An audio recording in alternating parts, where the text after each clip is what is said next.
Callahan, everybody. Can we all agree that the jacket and tie does nothing to mitigate this, like, chaos that's going on? I thought so, but some quick-witted quipster out there pointed out that I look like an executive hobo. So, I think the hardest thing about being a Viking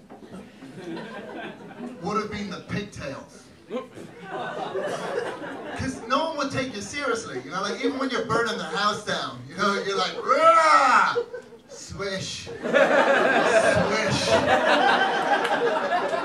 I think there was probably some like really sensitive Vikings, you know, who only got into the organization for the pigtails. And they went too crazy in all the rape and the murder. You know, what's that? Have my way with the women folk. You know, I'm just going to be over here braiding. Yeah, I want to look my best for Newfoundland. I don't know if we established, are we a Chicago crowd? Are we mostly from Chicago? Also not the healthiest city in the world. I saw this ad on the train today for a hospital, and they were bragging about their brand new MRI machine. And it said, with this new scanner, we can accommodate patients that weigh up to 550 pounds. If you weigh 550 pounds, I'm pretty sure I can make a snap diagnosis as to what the problem might be, without resorting to magnetic resonance imaging. I think I can figure that out with a bathroom scale. According to the readout, you are fucking huge. We're not going to be needing house on this particular medical mystery.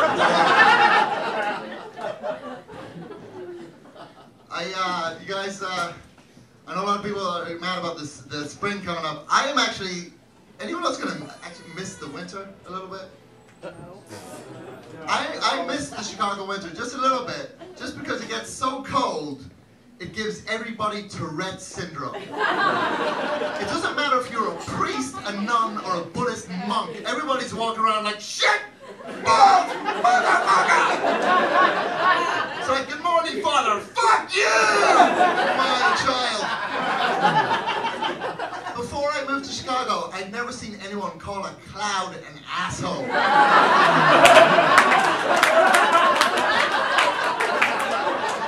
This guy was like, screw you, you diaphanous prick! I said, I'm sorry, are you throwing rocks at the sky?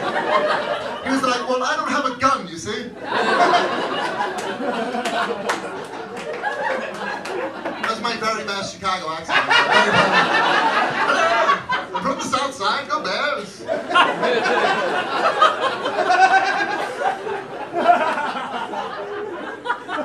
Love the sports here, man. Like, I don't like baseball. I don't really follow baseball, but I do drink a lot. And I remember last year, I was in a bar, you know, just getting nicely plowed, and they were showing Cubs highlights on the TV, and there were highlights from the entire season.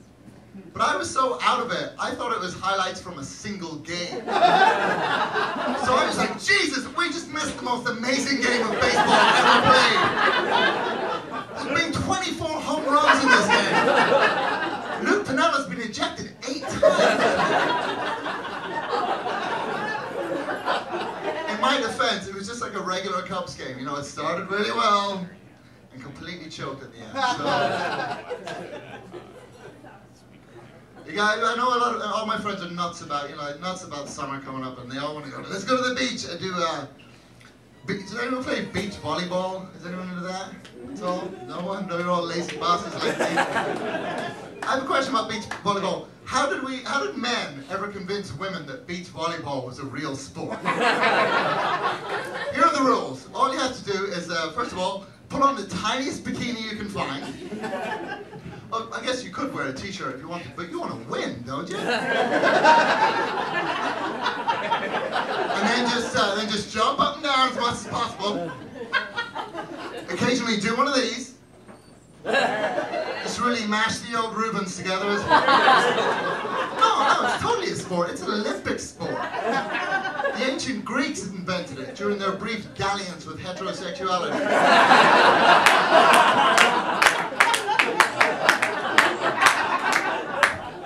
I guess I should tell you a little something about myself. I'm not the coolest guy in the world. Like certain cool things that I can't do. Like, do you guys know this handshake? Like, starts off as a normal handshake, right?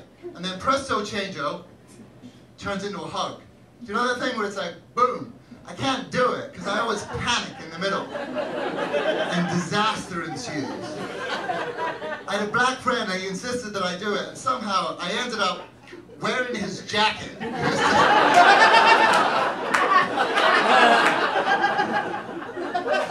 Every time. So now I have this huge collection of FUBU and Rockaway and other non-stereotypical articles of clothing. Racist bastards. I'm also, believe it or not, I'm not the world's most fiscally solvent person. And unfortunately, it's gone to the point where my bank account has started to reprimand me in public. Like, I went to get out some money the other day, and from the ATM machine, a message flashed up on the screen. It said, Mr. Burke, we'd like to remind you that this machine will charge you $2 for this transaction. Are you sure you wish to continue? I said, fucking yes, and also, boop. Second message came up and said, Mr. Burke, we'd like to remind you that this ATM is located in a bar. It's currently 2:30 on a Tuesday morning, and you haven't paid a gas bill in 6 months. Unless, of course, the gas company changed its name to Foremost Liquors. Are you absolutely sure you wish to continue with this transaction? I said, motherfucking yes, most emphatically fucking boop. Third message came up. It said, Mr. Burke, this is a picture of Malik Mbeki, a 9-year-old Sudanese refugee who could feed his family for a month with what you spend on whiskey sours in one night. Are you absolutely sure? And I never thought I would miss the days when it just said insufficient funds. I do have a pretty full life, though. I think like in my day job, I'm an editor. And I'm also part of this really awesome street gang.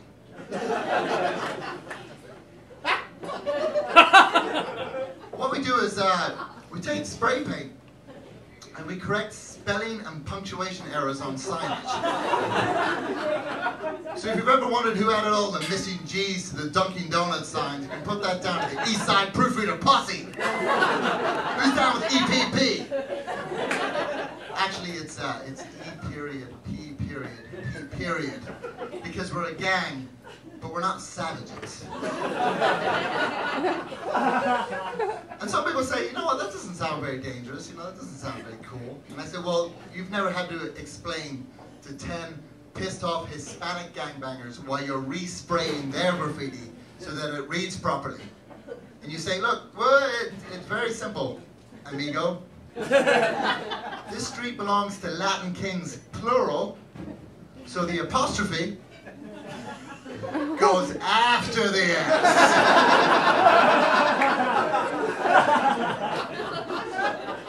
Main guy was like, dude, we're going to totally fuck you up. I said, listen, you may have your problems with me, but there is never a good reason to split an infinitive.